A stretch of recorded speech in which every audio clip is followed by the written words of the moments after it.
All right. So this is our rainwater harvesting tank. And the way it travels is it comes from that building, the rooftop, comes down a drain, and you see this little greenhouse here, goes to an underwater tank or cistern. And then it slowly goes into that. There's some pumps in there, and the pumps have some purifiers that are,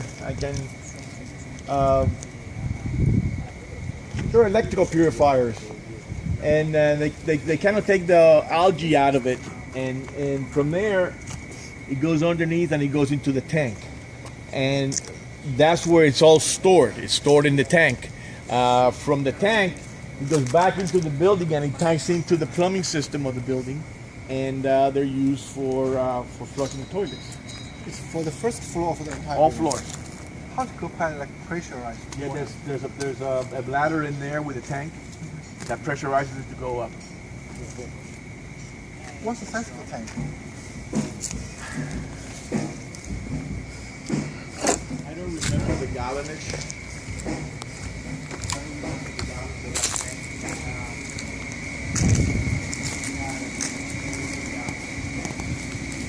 But the one that was from the other side was 3 times that large. And that's when we ran into problems with the city. Not only was it 3 times as large, but instead of being in the back of the building, it was in the front of the building. So they didn't like the looks of it from the street. But just because of Yes. looks not good. Okay. Aesthetics. Very important, core Gables. Well, it practically maintains itself, other than I believe that once a year you have to change the rods of that purifier that I told you, which is an infrared purifier. It has to be changed once a year, and I don't know what the cost is, but it's a minimal cost. Okay. The goal is Yes. It's the cost of it is almost minimal. It pays for itself. the goal is to get rid of the algae and The algae yeah, and it's by infrared filters. yeah. To waste or overflow. Pardon? You have like overflow protection. Overflow. There's an overflow. Yes, there's overflow protection, of course. There's sensors, right? It sensors, it cuts it off, but there's also just a regular overflow that just goes out. All right. Just curious, are you going to open this field in the future, or you just want to close it forever? There is a building plan for that area there. Oh. This will eventually be a courtyard. There's a classroom building that is planned for there. It's 3rd phase. This project is the first phase of a 3-phase project for the School of Music.